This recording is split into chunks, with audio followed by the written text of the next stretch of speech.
영상 내용의 모든 소유권은 본 채널에 있음을 알려드립니다. 만약에 본 내용으로 불편하게 만들면 댓글로 쌀쌀하게 알려주세요. 저희가 잘 읽고 수정하겠습니다. 많이 양보 부탁드리고 감사하겠습니다.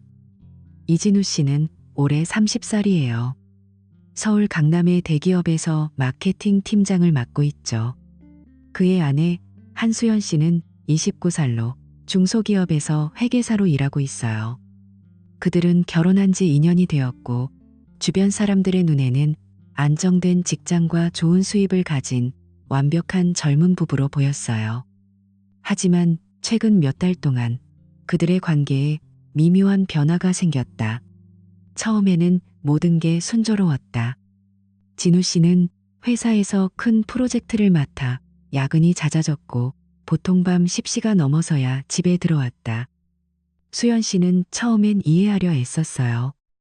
남편이 열심히 일하는 거니까 나도 참아야지라고 스스로를 다독이며 기다렸죠. 하지만 시간이 지날수록 혼자 있는 시간이 길어지면서 외로움이 쌓이기 시작했다. 저녁 식사를 혼자 차려 먹고 TV를 보며 시간을 때우는 날들이 반복되었어요. 소파에 앉아 리모컨을 만지작거리다 보면 창밖으로 보이는 서울의 야경이 더 쓸쓸하게 느껴지곤 했다. 문제는 부부 생활의 친밀함이 점점 사라진 거예요. 진우 씨는 피곤해서 집에 오자마자 잠자리에 들었고 수연 씨가 기다리다 지쳐 먼저 잠든 날도 많았어요. 손을 잡고 이야기를 나누거나 포옹하며 하루를 마무리하던 때가 그리워졌다. 그 빈자리가 점점 커지면서 수연 씨의 마음에 공허가 스며들었다. 그녀는 더 많은 시간을 핸드폰에 쏟기 시작했어요. 소셜미디어를 스크롤하며 친구들의 행복한 사진을 보던 중 대학 시절 친구들과의 추억이 떠올랐죠. 특히 경영학과 동기였던 최호준 씨와의 연락이 잦아졌다. 처음엔 가벼운 안부 인사였지만 점점 대화가 길어지면서 웃음이 피어나는 날이 많아졌어요. 오랜만에 이야기하니까 재미있네라고 생각하며 그 대화가 그녀의 외로움을 조금이나마 달래주었다. 진우 씨도 이 변화를 눈치챘다. 아내가 핸드폰을 들여다보는 시간이 길어진 걸 알았고 가끔 그녀가 진지한 대화를 시도하려 할 때도 있었어요. 하지만 그는 너무 피곤해서 내일 이야기하자라고 미루기 일쑤였다. 출근 준비를 하며 커피를 마시다 보면 수연 씨가 오늘도 늦을 거야? 라고 물어보지만 대답은 늘 프로젝트 때문에로 끝났다. 부부의 대화는 점점 형식적인 인사로만 남아 있었다. 밥 먹었어. 응, 너는? 이런 짧은 말들이 오가다 마는 거예요. 진우 씨의 마음속에도 후회가 스쳤지만 회사 일에 쫓기다 보니 깊이 생각할 여유가 없었다. 그러던 어느 밤 진우 씨가 집에 들어온 건 밤 11시였다. 현관문을 열자마자 조용한 집 안 공기가 그를 맞이했다. 수연 씨는 이미 방에서 잠들어 있었고 거실 테이블 위에는 그녀가 혼자 먹은 저녁 식사가 남아 있었다. 찬밥과 반찬 몇 가지가 그대로 놓여 있는 걸 보니 가슴이 철렁 내려앉았다. 그는 조용히 주방으로 가서 전자레인지에 밥을 데웠어요. 따뜻한 밥이 돌아가는 소리가 유일한 소음이었죠. 식탁에 앉아 혼자 밥을 먹으며 진우 씨는 창밖을 바라보았다. 서울의 불빛이 반짝이지만 그의 마음은 텅 빈 듯했다. 이게 우리 부부의 일상이 되어버렸구나라고 생각하며 포크를 내려놓았다. 이런 날들이 계속 반복되면서 그들의 관계에 균열이 점점 깊어지기 시작했다. 그리고 그날 금요일 저녁이었다. 진우 씨가 평소보다 일찍 집에 돌아온 건 오후 8시 반쯤이었어요. 회사 프로젝트가 한 단계 마무리되어서 오랜만에 여유가 생겼죠. 현관문을 열고 들어서자 거실에 불이 켜져 있었고 수연 씨가 소파에 앉아 핸드폰을 들여다보고 있었다. 그녀의 표정이 평소와 달리 조금 긴장된 듯했어요. 진우 씨가 나왔어라고 인사하자 수연 씨가 깜짝 놀라며 재빨리 핸드폰 화면을 끄는 게 보였다. 그 순간 진우 씨의 마음에 작은 의문이 스쳤지만 피곤한 몸으로 그냥 넘겼다. 오늘 일찍 왔네? 프로젝트 끝났어? 수연 씨가 물었지만 목소리가 약간 떨리는 것 같았어요. 진우 씨는 웃으며 응, 한 곱이 넘겼어. 같이 저녁 먹을까? 라고 대답했다. 오랜만에 함께한 저녁 식사였다. 테이블 위에 반찬을 차려놓고 따뜻한 밥을 먹는 그 순간이 소중하게 느껴졌어요. 하지만 대화는 어색하기만 했다. 진우 씨가 요즘 어때? 회사 일은? 라고 물어보았지만 수연 씨는 그냥 평소랑 똑같아. 별일 없어라고 짧게 답할 뿐이었죠. 그녀의 눈길이 자꾸 핸드폰 쪽으로 향하는 게 느껴졌다. 진우 씨도 할 말이 많았지만 어디서부터 시작해야 할지 모르겠어요. 우리 사이가 왜 이렇게 됐지? 라는 생각이 머릿속을 맴돌았지만 입 밖으로 나오지 않았다. 식사가 끝나자 각자 자신의 공간으로 돌아갔다. 진우 씨는 노트북을 펴고 메일을 확인하며 시간을 보냈고 수연 씨는 다시 핸드폰을 쥐고 누군가와 메시지를 주고받는 듯했다. 가끔 그녀의 입가에 미소가 스치면 진우 씨의 가슴이 살짝 아팠어요. 신혼 시절 서로를 보며 웃던 그 달콤한 모습은 이제 먼 추억처럼 느껴졌다. 집 안 공기가 무겁게 가라앉아 있었다. 밤이 깊어지면서 그들은 침대에 누웠다. 같은 이불 아래 있지만 마치 다른 세상에 사는 사람들 같았어요. 진우 씨는 천장을 바라보며 생각에 잠겼다. 이 모든 게 언제부터 시작됐지? 내가 너무 일에만 몰두한 탓인가? 하지만 명확한 답이 떠오르지 않았다. 옆에서 수연 씨는 등을 돌린 채 누워 있었고 그녀의 숨소리가 규칙적으로 들려왔지만 그 안에는 무언가 숨겨진 듯한 불안이 느껴졌다. 그녀도 자신의 생각에 빠져 있었을 거예요. 호준 씨와의 대화가 점점 길어지네. 이게 괜찮은 걸까? 라고 자문하며 마음이 복잡해졌을 테죠. 그 밤 부부는 가까이 있지만 멀게 느껴지는 거리를 실감했다. 창밖으로 들어오는 가로등 불빛이 방안을 희미하게 밝히며 그들의 고독을 더 부각시켰다. 그리고 다음 주 토요일 오후였다. 수연 씨가 친구들과 쇼핑을 간다고 나간 후 진우 씨는 집에 혼자 남았어요. 평소 바빴던 주말이지만 오늘은 여유로웠죠. 집 좀 치워볼까? 라고 중얼거리며 청소를 시작했다. 거실부터 시작해 방으로 들어갔는데 침실이 조금 어질러져 있었어요. 전날 밤 수연 씨가 옷을 급히 갈아입고 나간 탓인지 옷가지가 여기저기 흩어져 있었다. 진우 씨는 옷을 개켜 옷장에 넣으며 소파 위에 놓인 수연 씨의 검은 핸드백을 발견했다. 그녀가 자주 들고 다니는 그 가방이었죠. 별 생각 없이 가방을 들고 안을 정리하려고 지퍼를 열었다. 수연이가 바빠서 못 챙겼겠네라고 생각하며 안쪽을 들여다보았어요. 가방 안에는 지갑, 핸드폰 충전기, 립스틱 몇 개, 그리고 영수증들이 들어있었다. 진우 씨는 하나씩 꺼내어 정리했다. 지갑은 선반에, 립스틱은 화장대에 놓고 영수증은 버릴까 말까 고민하며 펼쳐보았죠. 그러다 보조 주머니에 손이 닿았고 그 안에 작은 포장지가 만져졌다. 호기심에 꺼내보았는데 순간 진우 씨의 표정이 굳어버렸다. 그것은 남성용 콘돔이었다.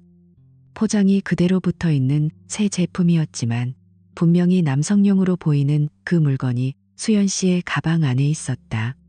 진우 씨는 그 자리에 멍하니 서서 손에 쥔 물건을 내려다보았다. 심장이 쿵쾅거리고 머릿속이 하얘졌다. 이게 왜 여기 있지? 우리 부부 생활은 몇 달째 거의 없었는데 수연이가 왜 이런 걸? 수많은 의문이 쏟아지며 그의 손이 떨리기 시작했다. 방 안이 갑자기 춥게 느껴졌고 창밖으로 보이는 서울의 오후 햇살이 무색하게 쓰러졌다. 그 순간 진우 씨의 마음에 커다란 균열이 생겼다. 설마 아니겠지? 라고 부정하려 했었지만 그 물건이 주는 충격은 너무 컸다. 그는 가방을 그대로 내려놓고 소파에 주저앉아 한참 동안 움직이지 못했다. 진우 씨의 머릿속이 복잡하게 뒤엉키기 시작했다. 수연이가 정말 다른 남자를 만나고 있는 건가? 라는 생각이 끊임없이 맴돌았어요. 그 작은 콘돔 하나가 그의 마음에 커다란 파문을 일으켰죠. 그는 조심스럽게 그 물건을 다시 가방 속에 넣고 가방을 원래 자리에 돌려놓았다. 하지만 평정심을 유지하기가 쉽지 않았다. 그 이미지가 머릿속에서 지워지지 않았어요. 왜 수연이가 이런 걸 들고 다니는 거지? 우리 부부 생활이 몇 달째 없는데 라는 의문이 끝없이 솟아올랐다. 집 안 공기가 갑자기 답답하게 느껴졌고 그는 창문을 열어 바람을 쐬며 마음을 가라앉히려 애썼다. 저녁 8시쯤 수연 씨가 쇼핑백을 들고 집에 들어왔다. 평소보다 밝아 보이는 표정이 진우 씨의 눈에 들어왔어요. 그녀는 오늘 재미있는 쇼핑했어 라고 말하며 웃었지만 진우 씨는 그 미소가 어쩐지 가식적으로 느껴졌다. 그는 최대한 자연스럽게 행동하려 노력했죠. 오늘 뭐 샀어? 라고 물어보았고 수연 씨는 옷 몇 벌이랑 화장품이야. 요즘 스트레스 받아서 쇼핑으로 풀었어라고 대답했다. 하지만 그녀의 눈빛이 자꾸 피하는 게 보였어요. 평소처럼 대화를 이어가려 했지만 수연 씨의 말수가 적었고 시선이 자꾸 아래로 향했다. 진우 씨의 가슴이 점점 무거워졌다. 저녁 식사 중에 진우 씨가 용기를 내어 물었다. 수연아, 내 가방에 좀 이상한 게 있는 것 같던데? 오늘 청소하다가 도와주려고 봤어. 수연 씨의 젓가락이 멈췄다. 그녀의 얼굴이 순간 창백해지는 게 느껴졌어요. 무슨 소리야? 뭐가 이상하다는 거야? 라고 되묻는 목소리가 떨리고 있었다. 진우 씨는 그녀의 반응을 유심히 관찰했다. 분명히 뭔가 숨기는 게 있구나 싶었죠. 그냥 콘돔 하나야. 우리가 쓰는 종류도 아니고 왜 내 가방에 그런 게 들어있는 거지? 라고 직설적으로 물었다. 수연 씨의 얼굴이 붉어졌다. 그녀는 더듬거리며 아, 그건 회사에서 준 거야. 건강 세미나에서 샘플로 나눠줬어. 그냥 가방에 넣어두고 깜빡했어라고 해명했다. 진우 씨는 그 말을 듣고 고개를 갸우뚱했다. 회사에서 콘돔을 나눠준다고? 그게 말이 돼? 라는 생각이 들었어요. 정말 그게 다야. 라고 재차 물었더니 수연 씨가 짜증을 내며 그게 다라고. 왜 그렇게 의심하는 거야? 오해하지 마. 라고 소리쳤다. 그녀의 반응이 너무 과격해서 오히려 진우 씨의 의심이 더 커졌다. 평소 차분한 그녀가 왜 이렇게 예민할까? 그날 밤 진우 씨는 눈을 붙일 수 없었다. 수연 씨의 해명이 전혀 설득력이 없었어요. 그녀의 당황한 표정이 머릿속에 계속 떠올랐죠. 수연이가 다른 남자와 관계를 맺고 있는 건 아닐까? 라는 생각이 점점 커지면서 가슴이 아프게 저려왔다. 옆에서 자는 수연 씨를 보며 결혼 후 처음으로 깊은 불신을 느꼈다. 지금까지 느껴온 어색함과 거리감이 다 이 때문이었나? 라고 자문하며 불안의 씨앗이 그의 마음에 단단히 뿌리를 내렸다. 창밖으로 보이는 서울의 밤하늘이 유난히 어두워 보였다. 그로부터 일주일이 지났다. 하지만 진우 씨의 마음은 여전히 평온하지 않았다. 수연 씨를 보는 시선이 완전히 달라졌어요. 그녀의 작은 행동 하나하나가 의심스럽게 느껴지기 시작했다. 특히 핸드폰을 보며 미소 짓는 모습을 볼 때마다 가슴이 철렁 내려앉았죠. 회사에서 일에 집중할 수 없었다. 원래 꼼꼼하고 침착한 그가 이제는 실수를 자주 하고 멍하니 앉아있는 날이 많아졌다. 동료들이 요즘 무슨 일 있어? 표정이 안 좋아라고 물어볼 정도였어요.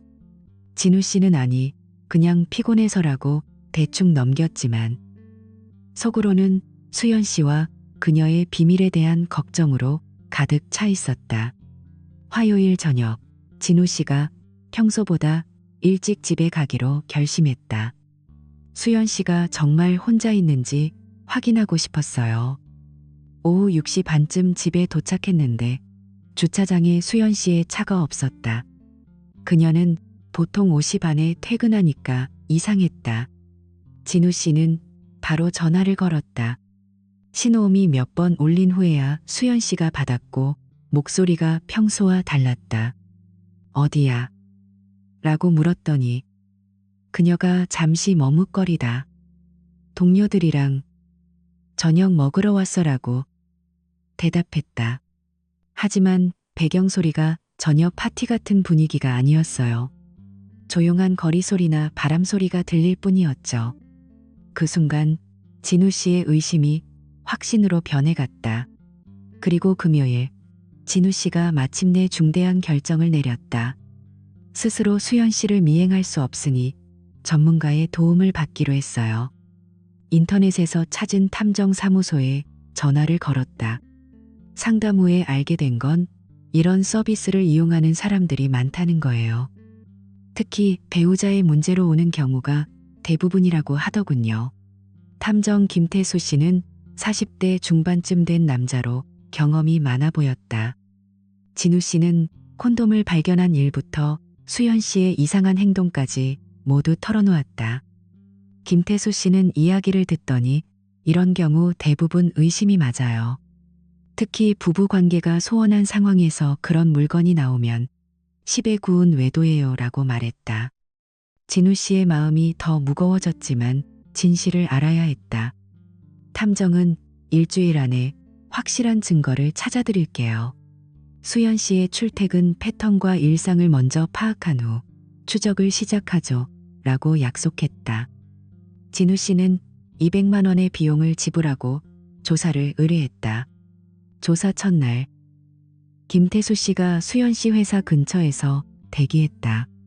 정확히 오후 5시 30분 수연 씨가 회사에서 나왔다. 그런데 그녀가 화장을 고친 듯 평소보다 더 예뻐 보였다. 김태수 씨는 적당한 거리를 두고 그녀의 차를 따라갔다. 수연 씨는 집으로 가지 않고 강남 쪽으로 향했다. 20분쯤 운전한 후 그녀가 카페 앞에 차를 세웠어요. 카페 안으로 들어가자 김태수 씨는 차 안에서 망원경으로 관찰했다. 10분 후 키가 크고 30대 초반쯤 된 남자가 들어왔다.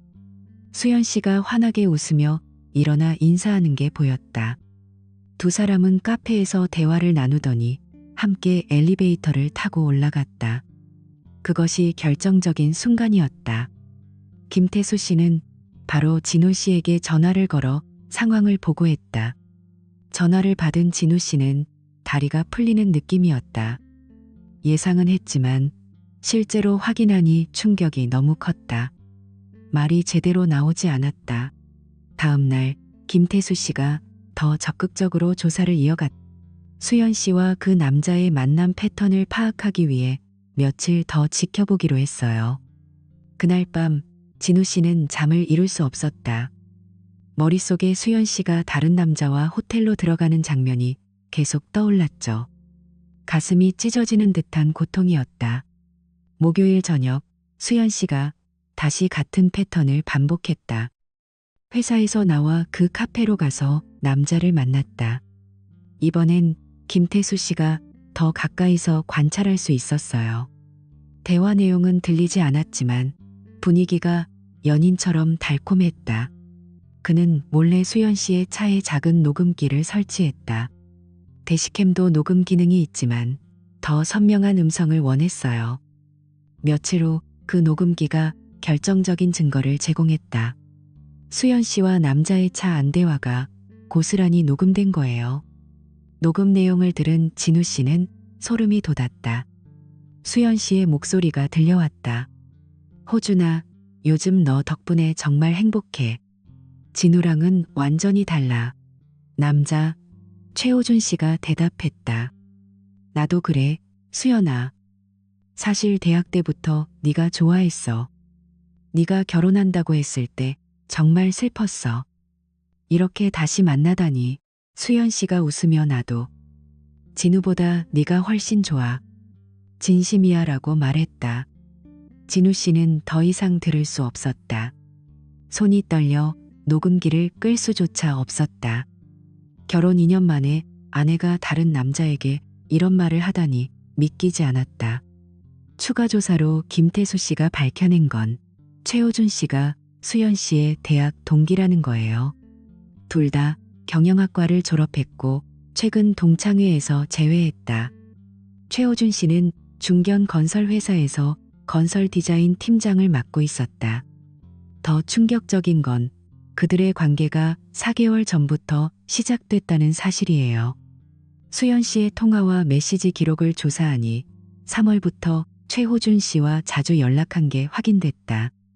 김태수 씨는 호텔 주차장 사진과 두 사람이 함께 있는 비디오를 진우 씨에게 넘겼다. 수연 씨가 최호준 씨 차에 타고 내리는 장면도 선명하게 찍혔다. 이건 법적으로도 강력한 증거였다. 모든 증거를 받은 진우 씨가 변호사를 찾기로 결심했다.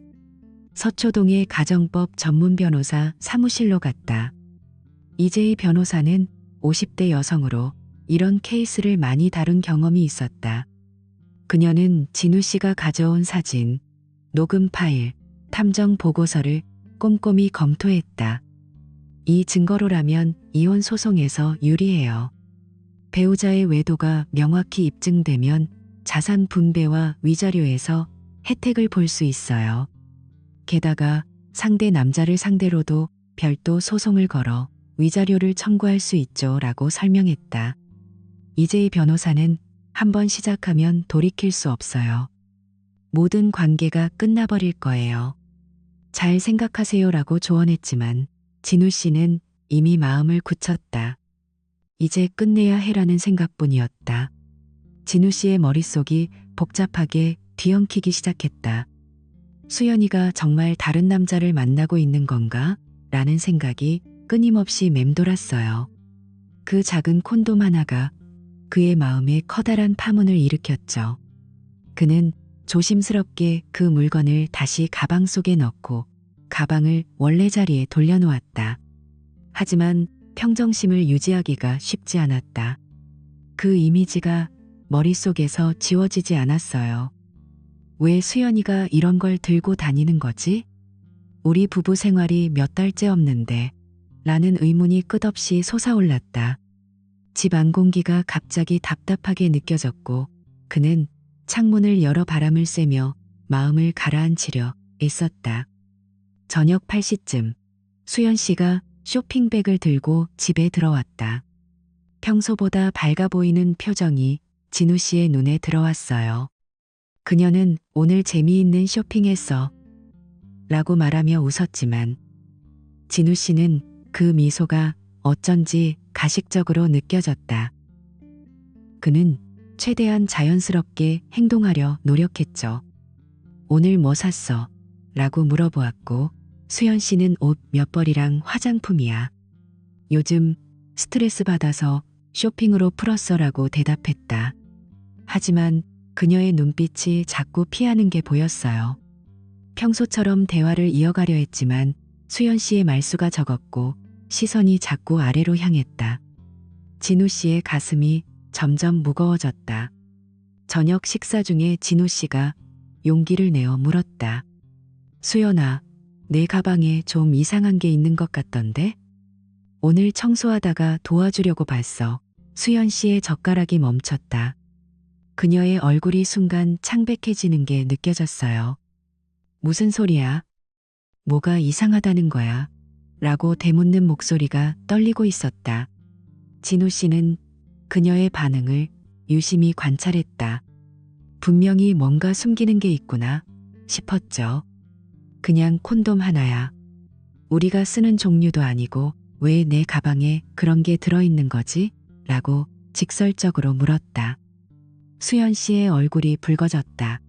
그녀는 더듬거리며 아, 그건 회사에서 준 거야. 건강 세미나에서 샘플로 나눠줬어. 그냥 가방에 넣어두고 깜빡했어라고 해명했다. 진우 씨는 그 말을 듣고 고개를 갸우뚱했다. 회사에서 콘돔을 나눠준다고? 그게 말이 돼? 라는 생각이 들었어요. 정말 그게 다야? 라고 재차 물었더니 수연 씨가 짜증을 내며 그게 다라고. 왜 그렇게 의심하는 거야? 오해하지 마. 라고 소리쳤다. 그녀의 반응이 너무 과격해서 오히려 진우 씨의 의심이 더 커졌다. 평소 차분한 그녀가 왜 이렇게 예민할까? 그날 밤 진우 씨는 눈을 붙일 수 없었다. 수연 씨의 해명이 전혀 설득력이 없었어요. 그녀의 당황한 표정이 머릿속에 계속 떠올랐죠. 수연이가 다른 남자와 관계를 맺고 있는 건 아닐까 라는 생각이 점점 커지면서 가슴이 아프게 저려왔다. 옆에서 자는 수연 씨를 보며 결혼 후 처음으로 깊은 불신을 느꼈다. 지금까지 느껴온 어색함과 거리감이 다 이 때문이었나? 라고 자문하며 불안의 씨앗이 그의 마음에 단단히 뿌리를 내렸다. 창밖으로 보이는 서울의 밤하늘이 유난히 어두워 보였다. 그로부터 일주일이 지났다. 하지만 진우 씨의 마음은 여전히 평온하지 않았다. 수연 씨를 보는 시선이 완전히 달라졌어요. 그녀의 작은 행동 하나하나가 의심스럽게 느껴지기 시작했다. 특히 핸드폰을 보며 미소 짓는 모습을 볼 때마다 가슴이 철렁 내려앉았죠. 회사에서 일에 집중할 수 없었다. 원래 꼼꼼하고 침착한 그가 이제는 실수를 자주 하고 멍하니 앉아있는 날이 많아졌다. 동료들이 요즘 무슨 일 있어? 표정이 안 좋아라고 물어볼 정도였어요. 진우 씨는 아니, 그냥 피곤해서라고 대충 넘겼지만 속으로는 수연 씨와 그녀의 비밀에 대한 걱정으로 가득 차 있었다. 화요일 저녁 진우 씨가 평소보다 일찍 집에 가기로 결심했다. 수연 씨가 정말 혼자 있는지 확인하고 싶었어요. 오후 6시 반쯤 집에 도착했는데 주차장에 수연 씨의 차가 없었다. 그녀는 보통 5시 반에 퇴근하니까 이상했다. 진우 씨는 바로 전화를 걸었다. 신호음이 몇 번 울린 후에야 수연 씨가 받았고 목소리가 평소와 달랐다. 어디야? 라고 물었더니 그녀가 잠시 머뭇거리다. 동료들이랑 저녁 먹으러 왔어 라고 대답했다. 하지만 배경소리가 전혀 파티 같은 분위기가 아니었어요. 조용한 거리 소리나 바람 소리가 들릴 뿐이었죠. 그 순간 진우 씨의 의심이 확신으로 변해갔다. 그리고 금요일 진우 씨가 마침내 중대한 결정을 내렸다. 스스로 수연 씨를 미행할 수 없으니 전문가의 도움을 받기로 했어요. 인터넷에서 찾은 탐정사무소에 전화를 걸었다. 상담 후에 알게 된 건 이런 서비스를 이용하는 사람들이 많다는 거예요. 특히 배우자의 문제로 오는 경우가 대부분이라고 하더군요. 탐정 김태수 씨는 40대 중반쯤 된 남자로 경험이 많아 보였다. 진우 씨는 콘돔을 발견한 일부터 수연 씨의 이상한 행동까지 모두 털어놓았다. 김태수 씨는 이야기를 듣더니 이런 경우 대부분 의심이 맞아요. 특히 부부 관계가 소원한 상황에서 그런 물건이 나오면 10의 9은 외도예요라고 말했다. 진우 씨의 마음이 더 무거워졌지만 진실을 알아야 했다. 탐정은 일주일 안에 확실한 증거를 찾아드릴게요. 수연 씨의 출퇴근 패턴과 일상을 먼저 파악한 후 추적을 시작하죠. 가보라고 약속했다. 진우 씨는 200만 원의 비용을 지불하고 조사를 의뢰했다. 조사 첫날 김태수 씨가 수연 씨 회사 근처에서 대기했다. 정확히 오후 5시 30분 수연 씨가 회사에서 나왔다. 그런데 그녀가 화장을 고친 듯 평소보다 더 예뻐 보였다. 김태수 씨는 적당한 거리를 두고 그녀의 차를 따라갔다. 수연 씨는 집으로 가지 않고 강남 쪽으로 향했다. 20분쯤 운전한 후 그녀가 카페 앞에 차를 세웠어요. 카페 안으로 들어가자 김태수 씨는 차 안에서 망원경으로 관찰했다. 10분 후 키가 크고 30대 초반쯤 된 남자가 들어왔다. 수연 씨가 환하게 웃으며 일어나 인사하는 게 보였다. 두 사람은 카페에서 대화를 나누더니 함께 엘리베이터를 타고 올라갔다. 그것이 결정적인 순간이었다.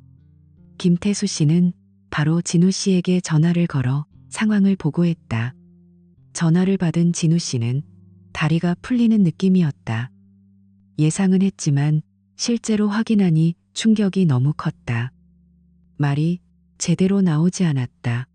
다음 날 김태수 씨가 더 적극적으로 조사를 이어갔다. 수연 씨와 그 남자의 만남 패턴을 파악하기 위해 며칠 더 지켜보기로 했어요. 그날 밤 진우 씨는 잠을 이룰 수 없었다. 머릿속에 수연 씨가 다른 남자와 호텔로 들어가는 장면이 계속 떠올랐죠. 가슴이 찢어지는 듯한 고통이었다. 목요일 저녁 수연 씨가 다시 같은 패턴을 반복했다. 회사에서 나와 그 카페로 가서 남자를 만났다. 이번엔 김태수 씨가 더 가까이서 관찰할 수 있었어요. 대화 내용은 들리지 않았지만 분위기가 연인처럼 달콤했다. 그는 몰래 수연 씨의 차에 작은 녹음기를 설치했다. 대시캠도 녹음 기능이 있지만 더 선명한 음성을 원했어요. 며칠 후 그 녹음기가 결정적인 증거를 제공했다. 수연 씨와 남자의 차 안 대화가 고스란히 녹음된 거예요. 녹음 내용을 들은 진우 씨는 소름이 돋았다. 수연 씨의 목소리가 들려왔다. 호준아, 요즘 너 덕분에 정말 행복해. 진우랑은 완전히 달라. 남자 최호준 씨가 대답했다. 나도 그래, 수연아. 사실 대학 때부터 네가 좋아했어. 네가 결혼한다고 했을 때 정말 슬펐어. 이렇게 다시 만나다니. 수연 씨가 웃으며 나도. 진우보다 네가 훨씬 좋아. 진심이야라고 말했다. 진우 씨는 더 이상 들을 수 없었다. 손이 떨려 녹음기를 끌 수조차 없었다. 결혼 2년 만에 아내가 다른 남자에게 이런 말을 하다니 믿기지 않았다. 추가 조사로 김태수 씨가 밝혀낸 건 최호준 씨가 수연 씨의 대학 동기라는 거예요. 둘 다 경영학과를 졸업했고 최근 동창회에서 제외했다. 최호준 씨는 중견 건설 회사에서 건설 디자인 팀장을 맡고 있었다. 더 충격적인 건 그들의 관계가 4개월 전부터 시작됐다는 사실이에요. 수연 씨의 통화와 메시지 기록을 조사하니 3월부터 최호준 씨와 자주 연락한 게 확인됐다. 김태수 씨는 호텔 주차장 사진과 두 사람이 함께 있는 비디오를 진우 씨에게 넘겼다. 수연 씨가 최호준 씨 차에 타고 내리는 장면도 선명하게 찍혔다. 이건 법적으로도 강력한 증거였다. 모든 증거를 받은 진우 씨가 변호사를 찾기로 결심했다. 서초동의 가정법 전문 변호사 사무실로 갔다. 이재희 변호사는 50대 여성으로 이런 케이스를 많이 다룬 경험이 있었다.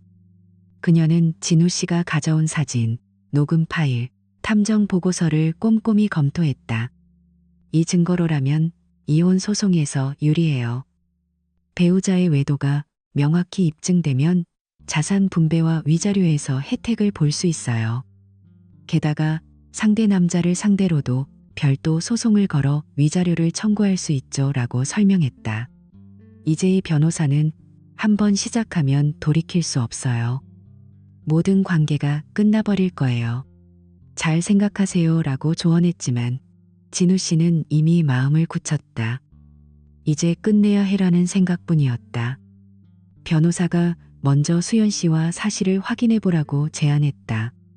화해의 가능성을 타진해보고 안 된다면 법적 절차를 밟는 게 좋을 거라고 했어요. 진우 씨는 그 제안을 받아들였다. 마음속으로는 이미 결정을 내렸지만 마지막으로 직접 대면하고 진실을 듣고 싶었죠. 그날 밤 진우 씨가 집에 돌아와 수연 씨를 기다렸다. 평소처럼 늦게 들어오는 그녀를 기다리며 소파에 앉아 창밖을 바라보았다. 오늘 이 모든 게 끝나겠구나 라는 생각이 머릿속을 맴돌았어요. 두려움도 있었지만 더 이상 의심 속에 살고 싶지 않았다. 9시쯤 수연 씨가 현관문을 열고 들어왔다. 평소보다 늦었고 표정이 피곤해 보였어요. 신발을 벗으며 오늘도 피곤했어? 라고 인사했지만 목소리가 어색했다. 진우 씨는 거실 소파에 앉아 그녀를 기다리고 있었다. 그의 진지한 표정을 본 수연 씨가 이상함을 느끼고 물었다. 왜 그렇게 심각해? 무슨 일 있었어? 그녀의 목소리에 약간의 불안이 섞여 있었다. 진우 씨가 앉아봐라고 조용히 말했다. 수연 씨가 소파에 앉아 그는 테이블 위에 준비해둔 봉투를 꺼냈다. 안에는 김태수 탐정이 찍은 사진들, 녹음 파일이 들어있는 녹음기, 그리고 조사 보고서가 있었다. 진우 씨는 천천히 하나씩 꺼내 보였다. 먼저 꺼낸 건 카페에서 최호준 씨와 만난 사진이었다. 두 사람이 친밀하게 대화하는 모습이 선명하게 찍혀 있었어요. 그 사진을 본 순간 수연 씨의 얼굴이 창백해졌다. 입술이 떨리고 있었다. 이게 뭐야? 라고 그녀가 떨리는 목소리로 물었지만 진우 씨는 대답 대신 두 번째 사진을 꺼냈다. 호텔로 함께 들어가는 장면이었죠. 수연 씨의 얼굴이 더욱 하얗게 질렸고 손이 떨리기 시작했다. 이건 오해야. 분명 오해가 있을 거야. 라고 그녀가 변명하려 했지만 진우 씨는 마지막으로 녹음기를 꺼내 재생 버튼을 눌렀다. 스피커에서 수연 씨의 목소리가 흘러나왔다. 호준아, 요즘 너 덕분에 정말 행복해. 진우랑은 완전히 달라. 녹음이 계속되면서 그녀가 최호준 씨에게 진우보다 내가 훨씬 좋아. 진심이야 라고 말하는 부분이 나왔다. 그 소리를 듣자마자 수연 씨가 완전히 무너졌다. 얼굴을 감싸쥐고 흐느껴 울기 시작했어요. 진우 씨는 차갑게 녹음기를 멈추고 그녀를 내려다보았다. 이제 뭐라고 변명할 거야? 이 모든 증거 앞에서 아직도 부정할 거냐? 그의 목소리가 얼음처럼 차가웠다. 결혼 2년 만에 다른 남자와 바람 피우다니 수연 씨는 계속 울면서 고개를 저었다. 아니야. 아니라고. 진짜 오해야. 우리는 그냥 친구일 뿐이야. 특별한 건 없어. 하지만 녹음된 대화 내용은 그들이 단순한 친구가 아님을 명백히 보여주었다. 진우 씨는 그녀의 변명에 더 화가 치밀었다. 4개월 동안 나를 속이고 다른 남자를 만나서 호텔에 들어갔는데 그게 친구라고? 웃기지 마라고 소리쳤다. 수연 씨의 울음소리가 커지면서 진우 씨는 이웃들이 들을까봐 걱정될 정도였다. 한참 울고 난 후 수연 씨가 마침내 사실을 인정했다. 미안해. 정말 미안해. 너무 외로워서 그랬어. 요즘 너가 나한테 관심도 없고 늦게 들어오고. 그녀는 울면서 자신의 외로움을 털어놓았다. 하지만 그건 외도의 이유가 될 수 없었다. 외로움이 변명이라고 생각해? 나도 바빠서 늦게 들어왔지만 그게 네가 바람 피울 이유는 아니야. 진우 씨가 차갑게 말했다. 수연 씨의 눈물이 이제 그의 마음에 전혀 와닿지 않았다. 제발, 딱 한 번만 용서해줘. 다시는 안 그럴게. 진짜로 다 끊을게. 수연 씨가 진우 씨의 다리를 붙잡고 애원했지만 그는 차갑게 그녀를 밀어냈다. 진우 씨의 마음속에서 모든 게 끝나버렸다. 용서? 뭘 용서해? 4개월 동안 나를 바보로 만들고 다른 남자랑 자고 다니면서 이제 와서 용서를 빌어? 그의 목소리에 분노와 실망이 가득했다. 수연 씨는 계속 울며 그렇게 말하지 마라고 했지만 이미 늦었다. 넌 더 이상 내 아내가 아니야. 한번 배신한 사람은 또 배신할 거야. 진우 씨가 단호하게 말했다. 내일 변호사 만나서 이혼 절차 시작할게. 최호준도 고소할 거야. 그 말을 듣고 수연 씨가 더 세게 울었지만 진우 씨는 더 이상 아무 감정도 느끼지 않았다. 그는 일어나 침실로 들어갔고 수연 씨는 거실에 남아 밤새 울었다. 그 밤 집안 공기가 무거웠다. 창밖으로 비가 내리기 시작하면서 그들의 결혼 생활이 완전히 무너지는 소리가 들리는 듯했다. 다음 날 아침 진우 씨가 일찍 일어나 출근 준비를 했다. 수연 씨는 거실 소파에 누워 자고 있었다. 눈이 퉁퉁 부었고 화장이 번져 있었다. 진우 씨는 그녀를 쳐다보지도 않고 집을 나섰다. 회사에 도착하자마자 변호사 이재희 씨에게 전화를 걸었다. 어젯밤 수연 씨와의 대화 결과를 설명하고 정식으로 이혼 절차를 밟고 싶다고 말했다. 변호사는 오후에 모든 증거를 가지고 사무실로 오라고 했다. 점심시간에 진우 씨는 김태수 탐정에게도 연락했다. 최호준 씨의 개인정보와 직장정보를 더 자세히 조사해달라고 요청했다. 소송을 위해 정확한 정보가 필요했어요. 김태수 씨는 이틀 안에 모든 자료를 준비하겠다고 약속했다. 오후 4시 진우 씨가 변호사 사무실에 도착했다. 이재희 변호사가 다시 한번 모든 증거를 꼼꼼히 검토했다. 사진, 녹음 파일, 탐정 보고서가 모두 법적 가치가 있는 증거라고 확인했다. 그녀는 이혼 소송에서 배우자의 외도가 명확히 증명되면 그쪽이 유책 배우자가 돼서 재산 분할에서 불리해져요. 게다가 정신적 피해에 대한 위자료도 상당히 받을 수 있어요. 라고 설명했다.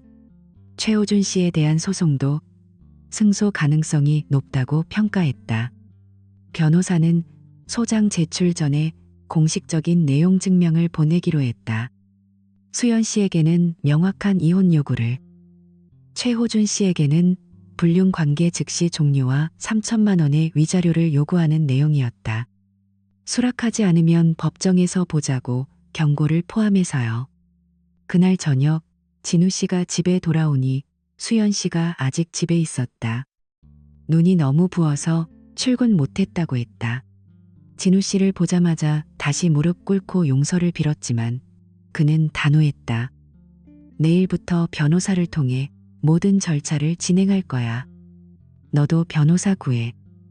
수연 씨가 울면서 매달렸지만 진우 씨는 차갑게 최호준도 고소할 테니까 미리 마음 준비해라고 말했다. 집안 분위기가 얼음장 같았다. 수연 씨의 울음소리가 들려왔지만 진우 씨는 더 이상 동요하지 않았다. 이틀 후 김태수 씨로부터 최호준 씨의 상세 정보가 왔다. 그는 31살로 대진건설 회사에서 건설 디자인 팀장을 맡고 있었다. 독신으로 서울 송파구에 혼자 살고 있었어요. 회사에서 성실한 직원으로 평가받고 있었다. 이재희 변호사가 그 정보를 바탕으로 내용 증명을 회사와 집 주소로 보냈다.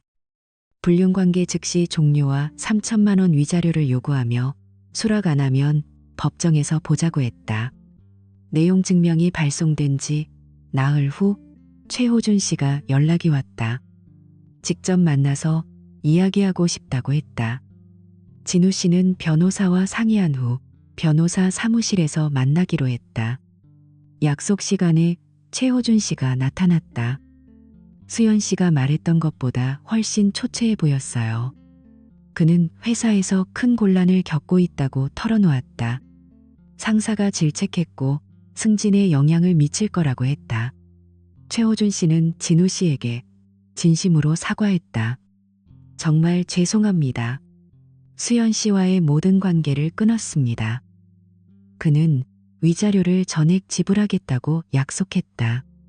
하지만 진우 씨에게 그 사과는 아무 의미도 없었다. 그냥 형식적인 말처럼 들렸다. 한편 수연 씨의 상황은 점점 나빠졌다. 진우 씨가 장인어른과 장모님께 전화를 걸어 모든 상황을 설명했다. 장모님은 충격을 받아 말이 나오지 않았다. 곧바로 수연 씨에게 전화를 걸어 호되게 꾸짖었다. 결혼 2년 만에 어떻게 그런 짓을 해? 집안 망신이야. 라고 소리쳤다.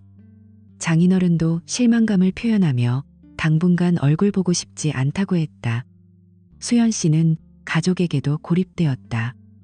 회사 동료들도 소문을 듣고 차가운 시선을 보냈고 결국 그녀는 사직서를 냈다. 모든 게 무너지고 있었다. 이재희 변호사가 모든 준비가 끝났다고 알려왔다. 그녀는 서울 가정법원에 이혼 및 재산분할 소장을 제출했다. 동시에 최호준 씨에 대한 소송도 병행됐다. 법원은 한 달 후 첫 조정일을 잡았다. 조정일이 다가오면서 수연 씨도 변호사를 구했다.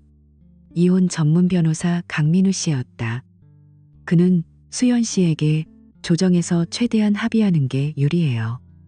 재판 가면 불리한 증거 때문에 결과가 뻔해요라고 조언했다. 첫 조정일, 진우 씨와 수연 씨가 각자 변호사와 함께 법원에 출석했다. 조정실에서 마주 앉았지만 분위기는 차가웠다. 수연 씨는 고개를 숙인 채 있었고 진우 씨는 그녀를 쳐다보지도 않았다. 조정위원이 양측 주장을 듣고 화해 가능성을 타진했다. 수연 씨 측은 한 번 더 기회를 달라. 진심으로 후회하고 있어요 라고 했지만 진우 씨는 단호히 거부했다.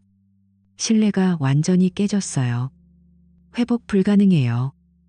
결국 조정이 불성립됐고 사건은 정식 재판으로 넘어갔다. 법원이 양측 증거를 검토하고 증인 신문을 진행했다. 김태수 탐정이 주요 증인으로 출석해 조사 과정과 증거를 상세히 증언했다. 만남 장소, 시간, 호텔 출입 등 모든 게 명확히 증명됐다. 특히 차 안녹음 대화가 결정적 증거였다. 수연 씨의 변호사 강민우 씨가 녹음의 합법성을 문제 삼았다. 당사자 동의 없이 녹음한 건 증거 가치가 없어요라고 주장했지만 이재희 변호사가 반박했다. 부부간 사안에서 예외가 인정되어 실제로 많은 선례에서 이런 증거가 채택됐어요. 법원은 그녀의 주장을 받아들였다. 재판이 진행되면서 수연 씨의 입지가 점점 좁아졌다. 증거가 너무 명확해서 반박할 여지가 없었다. 수연 씨는 법정에서 울면서 자신의 잘못을 인정했다. 깊이 후회해요. 기회를 주세요. 라고 애원했지만 판사는 그녀의 눈물을 보며 안타까워하면서도 법적으로 어쩔 수 없었다. 외도가 명백히 증명됐으므로 이혼 사유가 충분하다고 판단했다. 재산 분할에서 수연 씨가 유책 배우자로 7, 3 비율로 불리하게 나눠졌다. 진우 씨 쪽이 70%를 가져가는 거예요. 최호준 씨에 대한 소송도 병행됐다. 그는 법정에서 자신의 잘못을 인정했다. 유부녀와 관계를 맺은 게 잘못이었어요. 라고 사과하며 2,800만 원 위자료를 지불하겠다고 했다. 재판 중 수연 씨가 마지막으로 진우 씨를 직접 애원했다. 재판 끝나고 복도에서 그를 막아세우고 무릎 꿇었다. 진짜 잘못했어. 용서해줘. 하지만 진우 씨의 마음은 돌처럼 굳어 있었다. 수연아, 그만해. 다 끝났어. 우리 관계는 완전히 끝났어. 라고 차갑게 말했다. 네가 최호준한테 나보다 그를 더 좋아한다고 말한 순간부터 끝났어. 수연 씨가 더 크게 울었지만 진우 씨는 뒤돌아 법원을 나섰다. 뒤에서 그녀의 부르는 소리가 들렸지만 돌아보지 않았다. 모든 감정이 고갈됐다. 두 번째 재판에서 구체적인 재산 분할과 위자료 액수가 결정됐다. 아파트와 예금 등 모든 재산을 7, 3으로 나눴다. 수연 씨가 유책이라 불리한 비율이었다. 게다가 정신적 피해 위자료로 2,500만 원을 지불하라는 판결이 났다. 최호준 씨 소송도 원고 승소로 2,800만 원 위자료를 지불하라는 판결이 내려졌다. 그는 판결 후 바로 돈을 마련해 지불하겠다고 했다. 회사에서 입지가 좁아진 터라 더 이상 일을 키우고 싶지 않았다. 모든 재판이 끝난 후 진우 씨가 이재희 변호사에게 감사 인사를 했다. 덕분에 원하는 결과를 얻었어요. 변호사는 이런 케이스를 많이 봤지만 진우 씨처럼 차갑고 단호한 사람은 드물어요 라고 말했다. 판결이 확정된 지 일주일 후 수연 씨가 짐을 챙기기 시작했다. 2년 동안 함께 산 집을 떠난다는 게 받아들이기 힘들었지만 선택의 여지가 없었다. 재산 분할 결과 아파트는 진우 씨 몫이었고 그녀는 개인 물품만 가져갈 수 있었다. 진우 씨가 회사에 간 사이 수연 씨가 혼자 옷, 화장품, 몇 가지 추억의 물건을 상자에 넣었다. 결혼 사진은 망설이다가 결국 두고 갔다. 그녀의 친구가 도와주러 왔지만 위로의 말을 찾지 못했다. 상황이 너무 어색했어요. 수연 씨는 눈물을 참으며 조용히 짐을 챙겼다. 짐을 다 챙긴 후 수연 씨가 집안을 한 바퀴 돌았다. 신혼 때 함께 고른 소파, 식탁, 침대가 모두 추억으로 남아 있었다. 특히 거실벽에 걸린 결혼 사진을 보니 가슴이 아팠다. 그때는 정말 행복했는데 이렇게 될 줄 누가 알았을까. 그녀는 식탁 위에 진우 씨에게 마지막 편지를 남겼다. 진심 어린 사과와 그의 행복을 빈다는 내용이었다. 하지만 그 편지가 모든 걸 용서받을 수 없다는 걸 그녀도 알았다. 저녁 7시쯤 진우 씨가 집에 돌아오니 집이 텅 비어 있었다. 수연 씨의 흔적이 거의 사라졌고 함께 산 가구들만 남아 있었다. 식탁 위 편지를 보았지만 그는 읽지도 않고 쓰레기통에 버렸다. 집 안이 고요했다. 예전에도 대화가 많지 않았지만 지금의 고요함은 완전히 달랐다. 이제 정말 혼자였다.